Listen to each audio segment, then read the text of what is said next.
Lacan, que es un filósofo del lenguaje, decía que nuestra realidad no solamente está limitado por las condiciones macrosociales y macroeconómicas en las que nacemos, sino que nuestra experiencia en realidad está sujeta al lenguaje.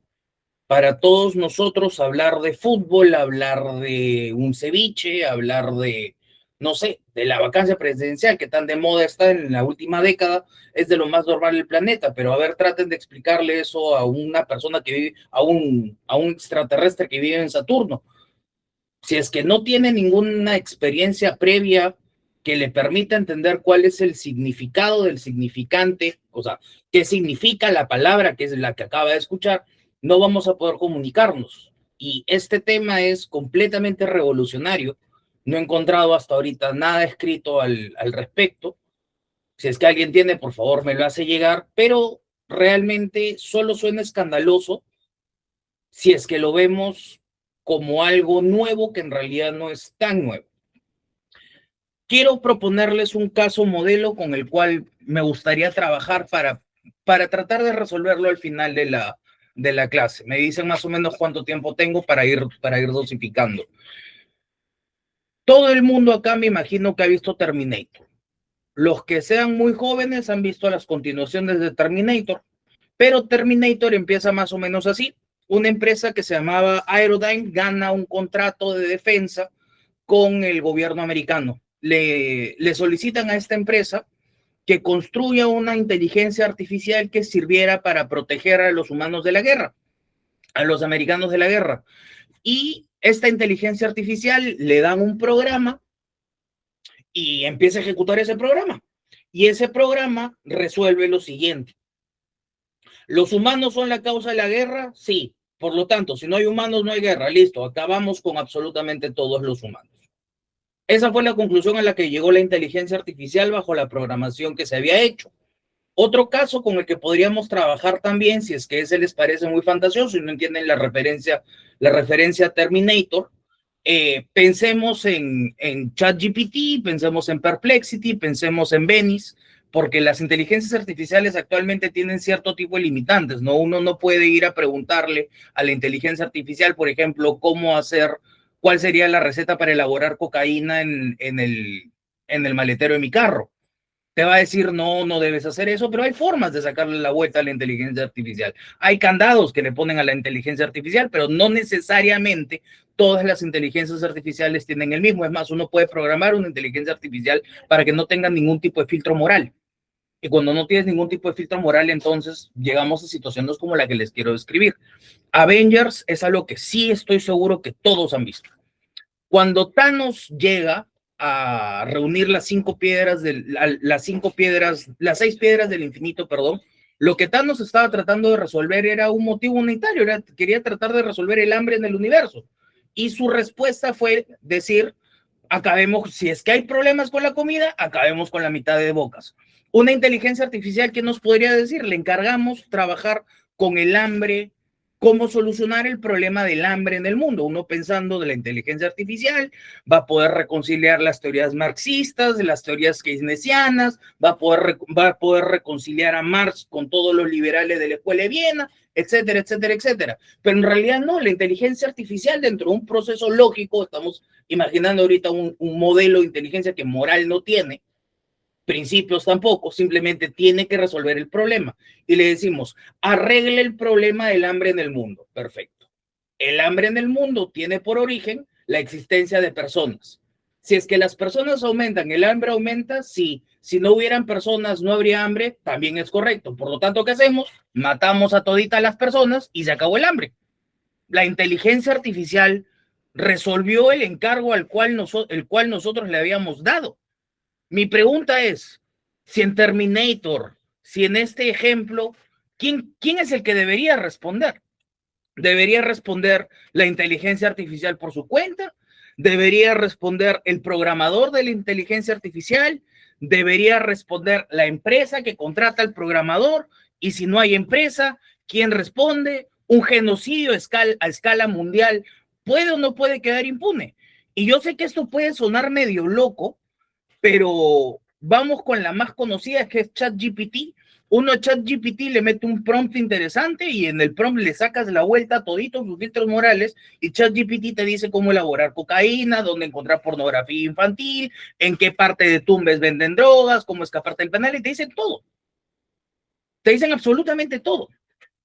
Porque lo primero que tenemos que entender es que permitirle a alguien decidir implica el no poder controlar el resultado de su decisión, por lo tanto, sus actos y consecuencias.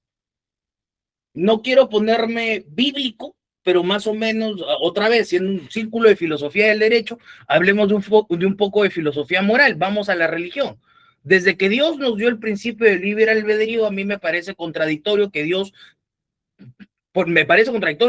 sancione a las personas por hacer exactamente lo mismo que las habilitó para hacer, decidir por su cuenta y decidir lo que quieran. Si es que no hay predeterminismo y no hay un control en la toma de decisiones, si tú me das la libertad, tú no puedes controlar lo que hago, ni deberías ser responsable por lo que hago. Con estas breves ideas de las limitantes por el lenguaje Lacan, del control sobre el principio del libre albedrío, que del derecho católico, del derecho jus naturalista, lo pasamos a la sociedad humana, y es el principio de libre autodeterminación de la personalidad y el principio de libertad como construcción de la base de la dignidad humana. Vamos entrando en materia, y antes de responder a la pregunta que hay en los dos casos que les mencioné, en Terminator y en esta inteligencia artificial que resolvió acabar con las personas para acabar con el hambre en el mundo, hay que saber primero qué cosa es inteligencia artificial, hay que hablar un poquito de responsabilidad penales de entidades no humanas, ahí nos vamos a detener y al final vamos a tratar de resolver los casos que les he mencionado. Primer concepto previo, ¿qué cosa es inteligencia artificial? ¿Qué cosa es lo que debemos entender? Básicamente hay 4 modelos de inteligencia artificial. Hay un enfoque humano, un enfoque racional, una actuación humana que va sobre las ideas de Alan Turing, que es el padre de la computación moderna, y hay un modelo de actuación racional. El enfoque humano, Hochland y Bellman en el 85 y en el 78 dieron las siguientes definiciones. Excitante esfuerzo para hacer que las computadoras piensen en el sentido completo y literal. Eso fue una de las primeras definiciones que teníamos. Cuando Hochland estaba pensando en esta definición, en quien estaba imaginando, no sé si conozcan la figura, al menos a los que les gusta más o menos la cultura árabe o las películas de Aladino, siempre te hablan del autómata que jugaba ajedrez, que pensaban que era una máquina por allá por el siglo XII, por el siglo XIII, que pensaba y resolvía solo, pero no, en realidad era mecánica por pesos. Pensaban que esa era la simulación en un sentido completo y literal, que el pensamiento era solo la resolución de problemas. Luego Charniak y McDermott y Winston en el 92 nos hablan de una manera más moderna, ya cuando las computadoras eran más o menos comunes, justo el año que nací, decían que era el estudio de las facultades mentales a través de los modelos de computación. Esto ya no eran las computadoras, sino era la mente humana para el 85, pero Winston en el 92 nos dice que es el estudio de la computación que hace posible percibir, razonar y actuar. Por lo tanto, inteligencia artificial hasta ese momento hubiera sido que una cosa no humana, no animal, una cosa creada y fabricada por el hombre, perciba, razone y actúe en función de aquellas cosas que estamos percibiendo. Alan Turing, en el 50, que es el padre de la computación moderna, ya hablaba de inteligencia artificial. No solamente era Hochland en el 85, sino Alan Turing desde el 50. Ya nos estaba hablando que era el arte de crear máquinas que realicen funciones que requieren inteligencia cuando son realizadas por persona. Que las computadoras, que las máquinas resuelvan cosas que una persona tendría que pensar en cómo resolver. Siguiendo este enfoque, en el 91, Rich y Knight nos hablan del estudio cómo hacer que las computadoras hagan cosas en las que en el momento las personas son mejores. Ejemplo clarísimo, se supone que, a ver, regresamos a que estamos en un tema de filosofía. A mí me gusta mucho la filosofía teocrática. La definición del alma, o sea, la existencia del alma, nosotros la podemos dar como diferente a la materia, porque la materia es cualquier cosa que se explique por la gravedad, por la gravedad, por el electromagnetismo, por las fuerzas nucleares fuertes y por las fuerzas nucleares débiles. Si es que algo se afecta por alguna de estas cuatro fuerzas esenciales, es materia. Pero yo no sé cuál de estas cuatro fuerzas, si el electromagnetismo, la gravedad, la fuerza nuclear fuerte o la fuerza nuclear débil, yo no sé cuál de esas escribió el Quijote, yo no sé cuál de esas hizo la piedad de Miguel Ángel o pintó la Capilla Sixtina, yo no sé cuál de esas es la que influye en lo que yo les estoy hablando ahorita. Todas esas cosas requieren de capacidades propias que no están en la materia, que están en el alma. La inteligencia forma parte del alma porque no es materia, así se explique por procesos químicos, por procesos eléctricos, pero requieren ciertas cosas que están en las personas. Rich y Knight lo que dijeron dentro del modelo de actuación humana diseñado por Alan Turing en 1950 era tratar de hacer que las computadoras hagan aquellas cosas, porque tú le puedes dar un encargo a la computadora de que escriba un cuento, pero ese cuento nunca va a ser el Quijote, ese cuento nunca va a ser Harry Potter ni va a ser el Señor de los Anillos. Podrá inspirarse en, pero no va a ser original, que ese es el modelo, que esa sería al final la diferenciación que existe entre lo que es producto de inteligencia artificial y producto del ingenio humano. Y ya en el modelo actual de actuación racional, que es el que estamos siguiendo, es otra vez cómo vamos a poder tratar lo que el objeto creado por el hombre perciba, razone y decida. Para determinar cuándo existe inteligencia que no forma parte que no forma parte de la persona, es decir, que el objeto creado por las personas, por un humano, puede pensar, razonar y decir por su cuenta, se sigue el test de Turing, desde 1950 establecido. Procesamiento natural del lenguaje, capacidad de representar lo que sabe, capacidad de sacar conclusiones distintas sobre lo aprendido, y dependiendo de hacia qué cosa esté dirigiendo su percepción y razonamiento, la capacidad de percibir los objetos o poder manipular sobre ellos de una o de otra manera. Si es que nosotros encontramos estas 5 cuestiones dentro de un modelo de procesamiento que exista el día de hoy o no, podemos hablar de que ese objeto, denme un segundo para cerrar la puerta. Si es que encontramos alguna de esas 5 cosas dentro del proceso de resolución de un problema que realice un objeto no humano, podemos decir que ese objeto tiene una inteligencia no humana. Ahí podríamos hablar de inteligencia artificial recién. Como les estaba hablando, la inteligencia artificial para nosotros suena raro, para nosotros suena algo moderno. ChatGPT básicamente vino a arreglarle la carrera a la mitad al 90% de personas que conozco. A mí a veces me ayuda con los escritos, yo utilizo otros modelos, otros programas de inteligencia artificial, pero nos va sirviendo para resolver varios asuntos. La inteligencia artificial empezó en 1950, otra vez con Alan Turing, el padre de la computación. Turing hace su propio test para decir qué cosa podíamos considerar o no. En 1980 empezamos a hablar del machine learning, que era el algoritmo que trabaja con data que se le proporciona para predecir o para decidir. ¿A qué me refiero con esto? Todos sabemos cómo funciona el código, todos sabemos qué cosa es codificar en una computadora. Escribes un montón de unos y ceros, das un lenguaje binario, trabajas en Java, trabajas en algún otro modelo, trabajas en Python, trabajas en HTML u otros sistemas de programación, y tú le das un código a través del cual la computadora recibe información y en función al código va a indicar determinada respuesta o no. Eso que les hablo de los 80, por ejemplo, es algo que vemos en los semáforos. Los semáforos van con cuenta regresiva, los semáforos cambian de color, pueden programarse para que a determinadas horas amplíen o reduzcan sus lapsos de cambio. Después de eso, después del 80, otra vez 30 años después, viene el deep learning, que lo que es tomar variables que no se le proporciona y entre comillas empieza a aprender sola. Uno le da acceso a la base de datos. Ya no le dices solamente cómo va a procesar lo que tú le das, sino le dices en dónde va a encontrar la información con la que va a trabajar.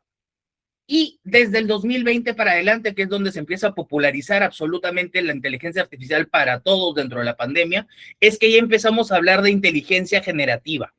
En la inteligencia generativa, que es el modelo más avanzado de Machine Learning, se genera un código propio sin intervención humana y mejora por ensayo y error.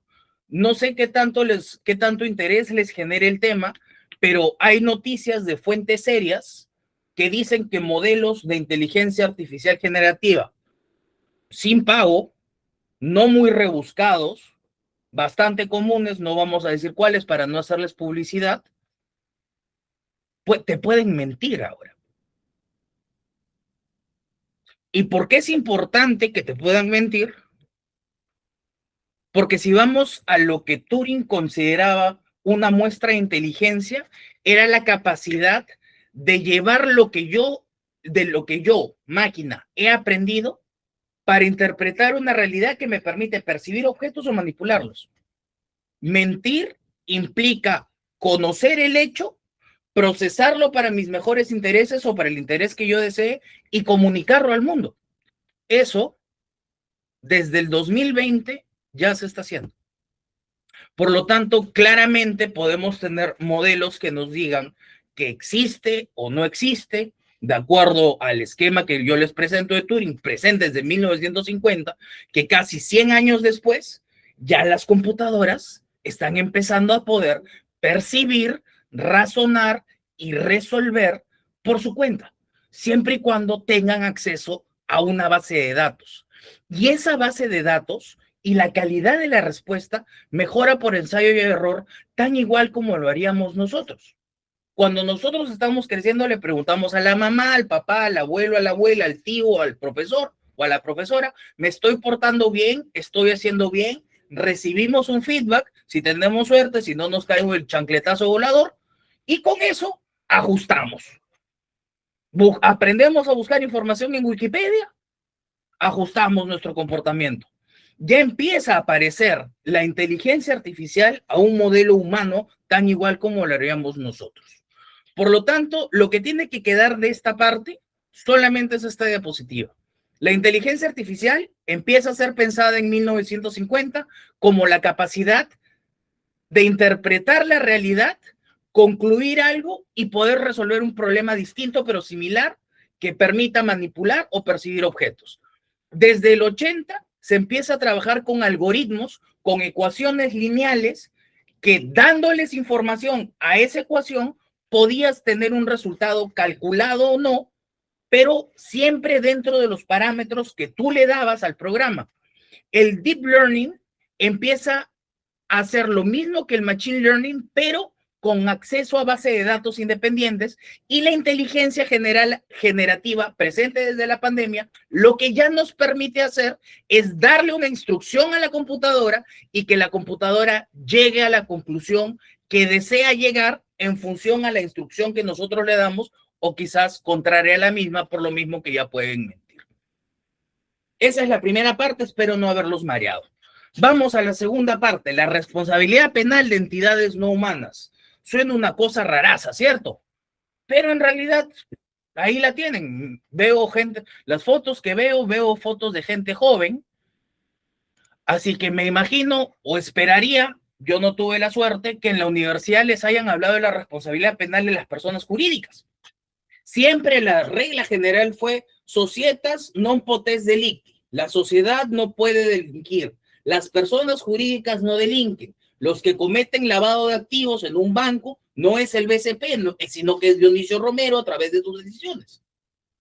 Y esa siempre fue la lógica. Pero por allá en los años, después de la Segunda Guerra Mundial, para tratar de legitimar todos los castigos que tenía que soportar Alemania por haber promovido la guerra, Alemania, Japón e Italia, empezaron a decir, no, primero vamos a trabajar con la regla de Radbruch. El derecho, por más que sea legalmente válido, si es materialmente injusto, no es derecho. Y luego se dieron cuenta que cuando iban a sancionar a Alemania, lo iban a sancionar bajo los mismos términos que lo habían sancionado en la Primera Guerra Mundial en el Tratado de Versalles, que simplemente era fuerza por fuerza. Pero como los aliados esta vez dijeron, no, no va a ser simplemente porque te gané, va a ser porque el derecho funciona, entonces empezaron a flexibilizar el principio de legalidad, lo de Radbruch, y empezaron a decirle al Estado que no es una persona, porque el Estado no es su gobernante. El Estado es un ente abstracto, la definición de Jelinek, que curiosamente también es alemán, es la definición de Jelinek, es la definición de Guggenheim, es la definición de Kelsen, que curiosamente son alemanes también. Bajo esas teorías, empezaron a decir, no solamente son las personas que actúan a través de las entidades colectivas no humanas, sino que ahora es la entidad no humana colectiva, la sociedad anónima, la sociedad civil, el comité, la fundación, el Estado, quienes responden. Ahora la pregunta era, ¿bajo qué lógica vamos a construir que algo que en la realidad material no existe, porque la sociedad anónima, si es que alguien ha visto una sociedad anónima, me dice dónde para ir a tomarle foto, porque lo que ustedes han visto es un cartel que dice sociedad anónima, pero la sociedad anónima en la realidad no existe. Las personas jurídicas no existen. Son entelequias, son imputaciones sociales que por consenso democrático llevamos a determinar que son un patrimonio autónomo de sus accionistas con derechos, deberes y obligaciones propias, pero son distintos a las personas.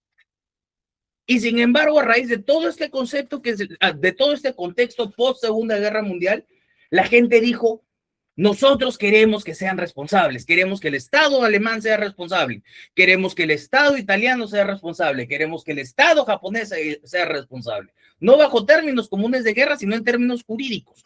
Y la pregunta era, ¿cuál va a ser el fundamento? ¿Cómo vamos a poder sostener esto?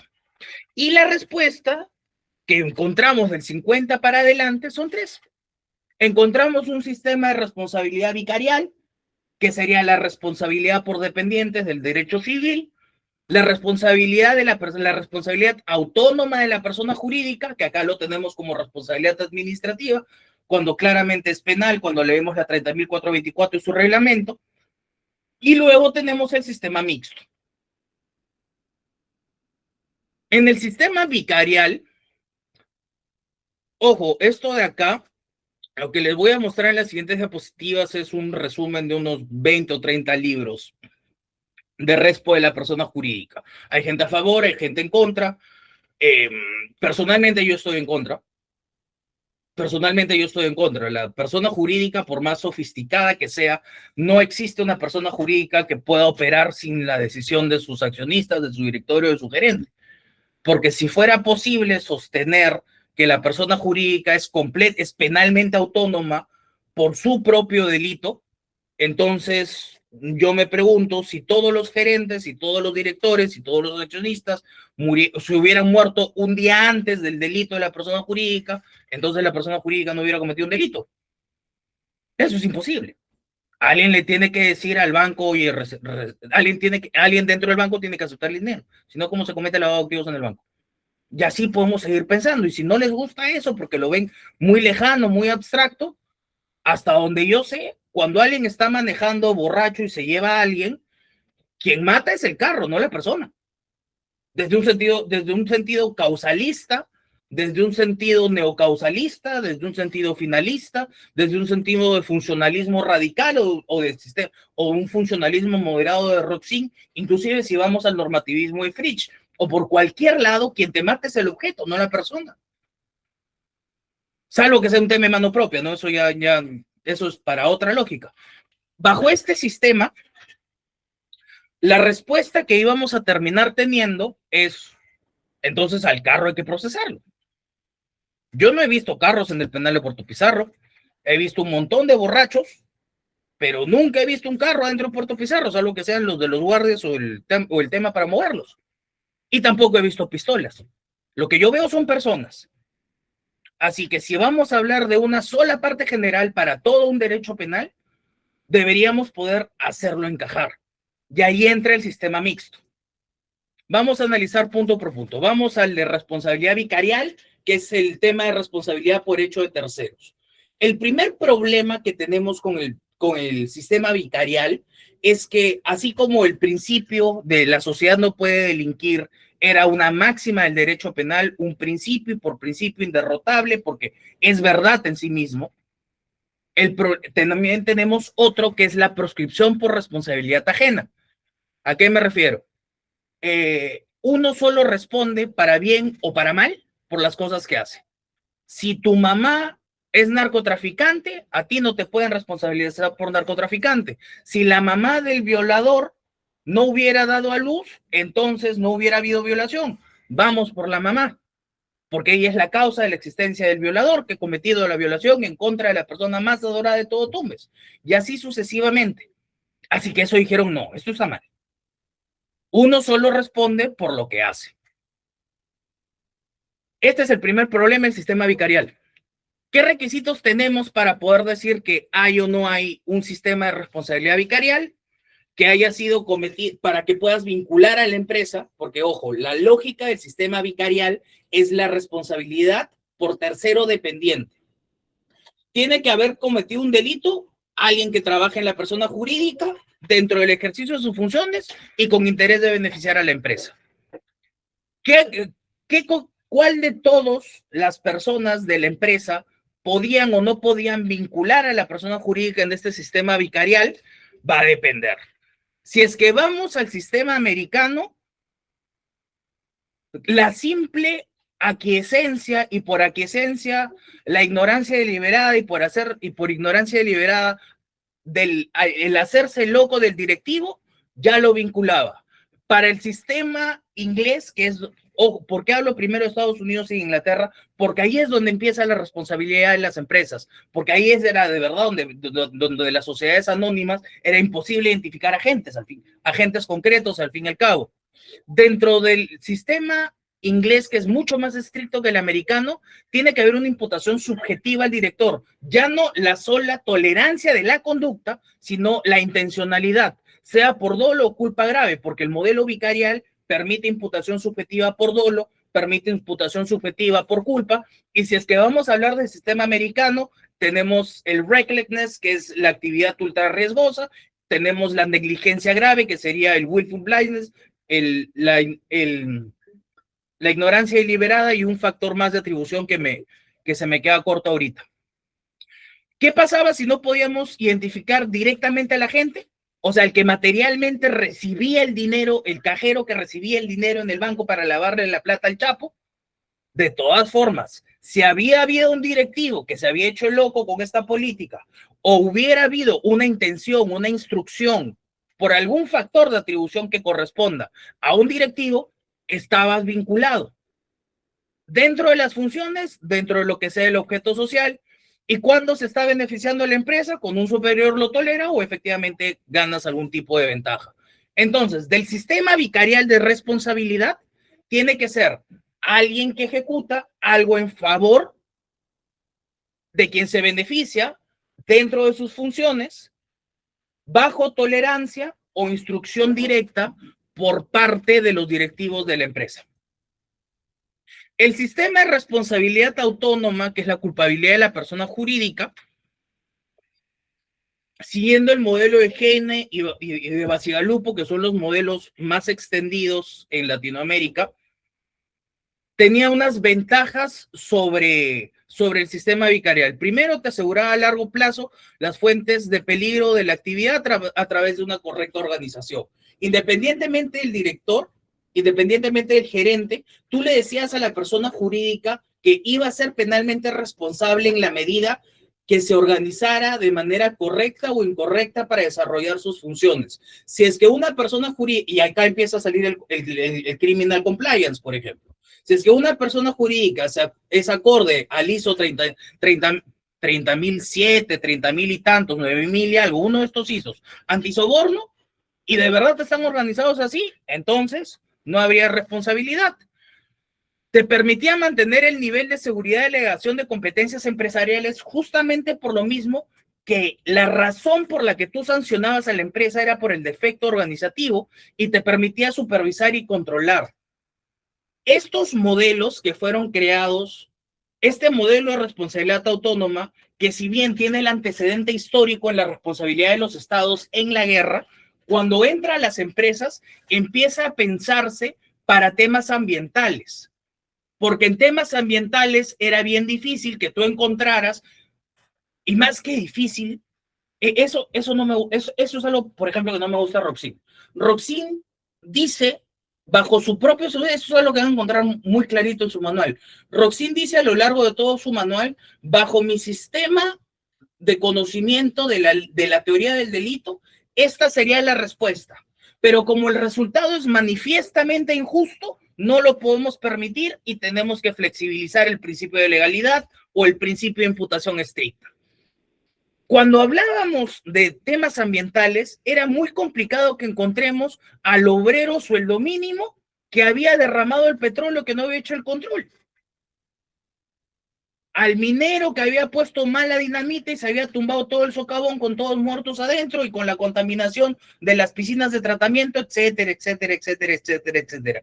Ahí es donde empiezan los temas de actividades riesgosas que pudieran generar peligro común a sabiendas jurídicos abstractos, no definibles hacia una persona. Porque si bien todos tenemos derecho al medio ambiente, a diferencia de lo que pasa con el derecho a la vida, con el derecho a la propiedad, el derecho al medio ambiente no es que uno lo pueda reclamar para sí mismo, cosa que sí puedo hacer con mi propiedad, con mi vida, con mi salud, con mi libertad sexual, con mi libertad de trabajo, etcétera, etcétera, etcétera. Pero con los bienes jurídicos colectivos, no. Ahí empieza la responsabilidad autónoma de las personas jurídicas. ¿Cuál era el problema de la responsabilidad autónoma? Lo que les acabo de mencionar hace un momento. Es lo que les acabo de mencionar hace un momento acá. La regla es que para vincular a la persona, tú tenías que encontrar dos cosas. Primero, que sea un hecho propio. Los carros no matan personas, las pistolas no matan personas, sin embargo son la causa directa de la muerte. No nos alcanzaba simplemente con decir que una empresa esté bien o mal organizada. Heine y Gómez Jara, que era lo que le estoy citando hace un rato, dan como fundamento la culpabilidad de la empresa como cultura corporativa, una posibilidad, la culpabilidad de la empresa como efecto organización, que eso es lo que le estamos comentando, la culpabilidad de la empresa como ausencia de un comportamiento posdelictivo adecuado. O sea, ahora no solamente querían que tú respondas por hecho ajeno, sino que querían que te vendas solito y que solito te acuses. El caso del whistleblower. Y la culpabilidad de empresa como culpabilidad por el carácter o culpabilidad de conducción de la empresa, que otra vez es un hecho de tercero. Siempre, siempre, siempre, siempre, estos cuatro modelos, que es donde vamos a ver expresada toda la teoría de la responsabilidad autónoma de la persona jurídica, se encontraba con el mismo problema. Los cuatro, esto no puede ser responsabilidad de la empresa porque es un hecho ajeno a la empresa, es un hecho de la persona y la empresa es una persona distinta. Que civilmente la puedas comprometer, eso es otra cosa. Pero que penalmente la puedas meter, no puedes porque la empresa no había hecho nada. Tenías el problema de proscripción de responsabilidad objetiva. La responsabilidad penal siempre es subjetiva. Y en vez de dar vuelta para atrás, no, perdón, y acá, en la última, en el modelo de Heine con Lampe, los dos alemanes, te hablan ya no solo de que yo debo responder por hecho ajeno, sino que aparte del hecho ajeno me tengo que echar la culpa. O sea, ya no solamente era ir contra la base del derecho procesal, sino contra la base de la presunción de inocencia, que es el derecho sobre el cual se expresa la dignidad humana en el proceso penal. En cualquier parte de la historia, ustedes revisen el derecho continental desde el siglo XVI, que estaban las ordalías, hasta el presente. Nunca jamás en la vida se permitió que hayan leyes que te obliguen a ti mismo a denunciarte. Sin embargo, ese era el modelo. Y pese a todo este despelote que encontrábamos, en vez de dar la vuelta para atrás, los teóricos del derecho penal económico salieron con una más, que era el sistema mixto. En el sistema mixto decías, La responsabilidad vicarial para establecer el acto típico. El directivo, el cajero, el gerente que recibe el acto de lavado de activos. El que permite que trafiquen droga a través de su empresa. Ahí claramente, pero como en Perú, en realidad en el mundo, lo que tú sancionas es el injusto más la culpabilidad para dosificar la responsabilidad de la empresa. Ahí sí dijeron, ya no va a ser el hecho del tercero, sino va a ser tu comportamiento propio. ¿Tienes compliance? ¿No tienes compliance? ¿Se cumple tu compliance es un chiste? ¿Eres formal? ¿Eres informal? ¿Tienes ISOs? ¿No tienes ISOs? ¿Te has hecho autodenuncia? ¿Has hecho investigación interna? Etc, etc, etc, etc. Y ahí empezaste a juntar los temas de responsabilidad de la persona jurídica que son aplicables en realidad para cualquier entidad no humana colectiva o cualquier entidad no humana individualizable, para ser más precisos. Porque entidades no humanas podría ser un perro. Tranquilamente podría ser un perro, pero si hablamos de entidades humanas no individualizables, necesariamente vamos a hablar de colectividades o de entes abstractos, como podrían ser los agentes de inteligencia artificial. ¿Cuáles son los problemas concretos que vamos a ver ahora? Si regresamos acá, ahorita estamos en la etapa, desde el 2020, en la etapa de inteligencia artificial generativa. Toda la inteligencia artificial generativa, le das un código y dentro de ese código tú le dices, modelo de inteligencia artificial, si tú recibes una instrucción de este tipo, tú tendrás estos parámetros y puedes acceder a estas bases de datos y vas a recibir feedback. El detalle está que ese feedback que recibe para procesar o para no procesar la información o para dar determinada respuesta o no, puede hacerse con supervisión o sin supervisión. Hay casos, por ejemplo, ahorita abrimos un modelo de inteligencia artificial, yo superviso la información las preguntas que ustedes trasladan, el prompt que ustedes trasladan y verifico las fuentes antes de darle las respuestas. La respuesta no es mía, la respuesta es de la computadora. Yo lo que estoy haciendo sería supervisar si es que está dentro de los parámetros para los cuales ha sido autorizada la inteligencia artificial o no. Pero la realidad del mundo es que ChatGPT no tiene supervisión.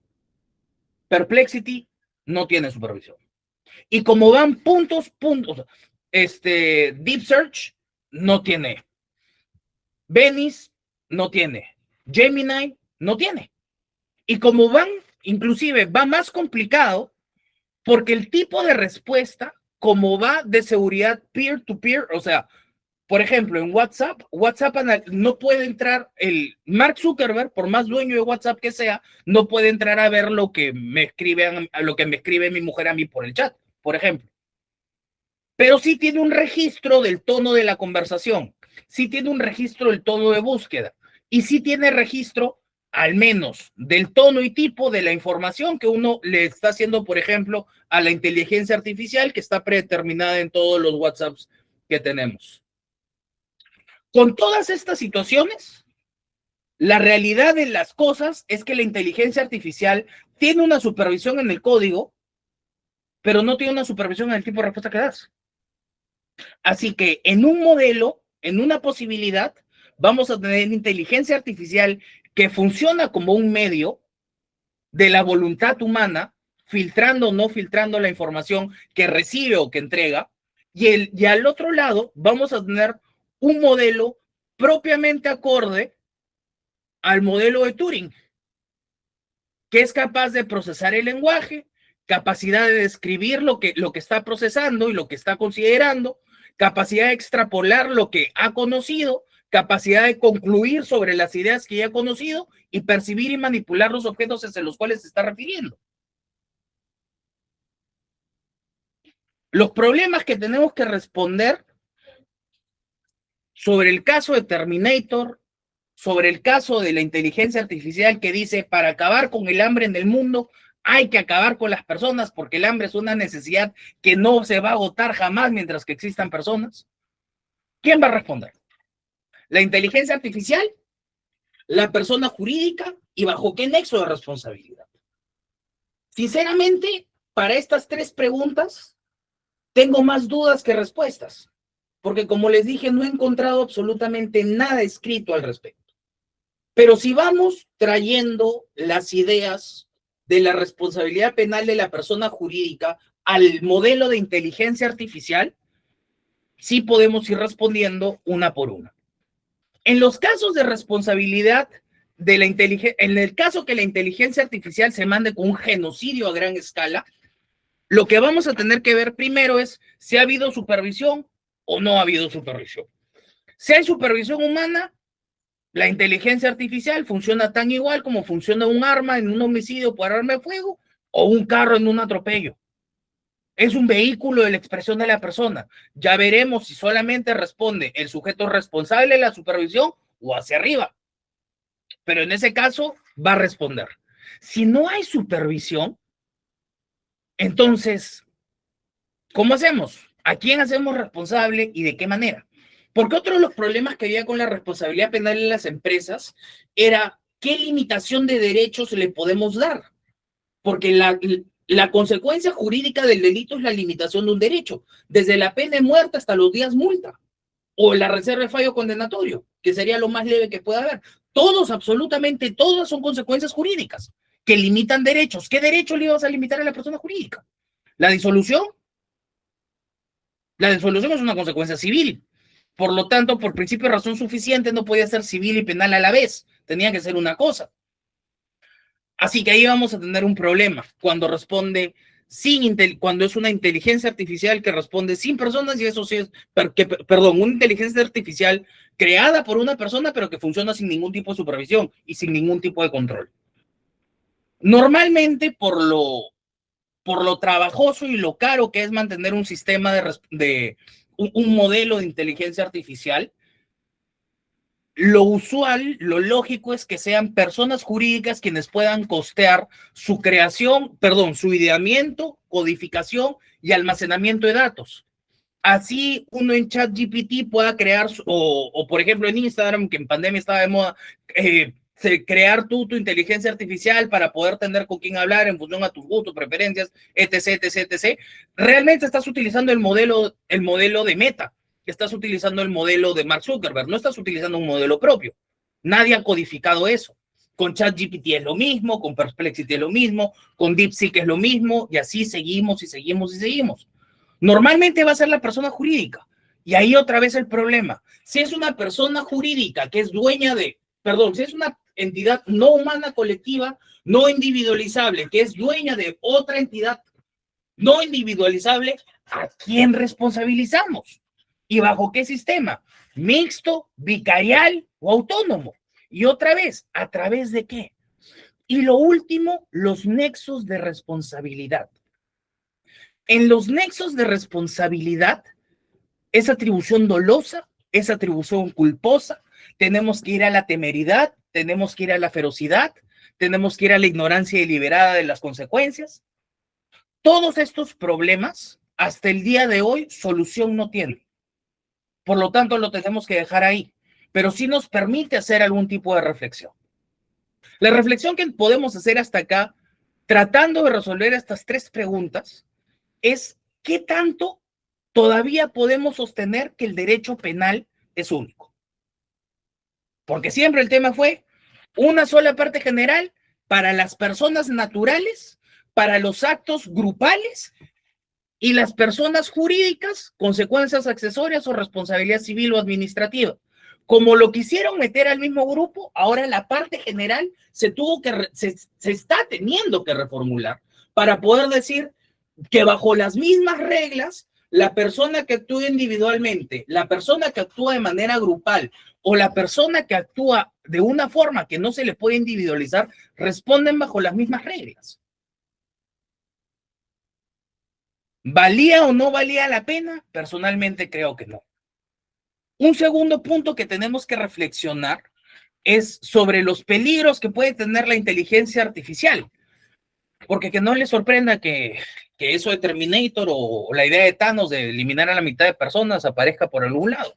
Si la inteligencia artificial ya te miente, ya han creado en Twitter, Grok creó una religión, por ejemplo, y Grok también creó una criptomoneda. O sea, ya son capaces otra vez de tener inteligencia no humana. Y estamos 2026. ¿Qué va a pasar en el 2036? Se supone que estamos creciendo a una proporción geométrica de por 4 respecto de la información y capacidad de procesamiento que teníamos por década. En una década vamos a hacer 4 veces, no por, o sea, va a estar por 4 la capacidad de procesamiento. Y hasta allí, ¿cuáles son los límites? Y con la capacidad de procesamiento, la cantidad de información y cómo vamos a poder controlar toda esa información. Ese es otro punto al cual hay que estar atentos. Y por último, los nexos de responsabilidad es, si es un modelo de inteligencia artificial que genera un genocidio a nivel mundial, que es propiedad de una empresa, ¿cómo se le atribuye al directivo? ¿Bajo qué criterio? ¿Un criterio formal? ¿Un criterio normativo? ¿Un criterio causalista? Y si es causalista o es formal o es normativo, ¿a través de qué escuela? Ahorita estamos en un punto de mucha incertidumbre que ojalá en algunos meses podamos tener una respuesta. No espero una legislación sobre la materia, pero sí espero una posibilidad seria de control, porque así como lo de la responsabilidad penal en las empresas se salió de control, esto de acá no creo que vaya a durar mucho tiempo más sin generar problemas. Muchísimas gracias, espero que haya sido de su interés.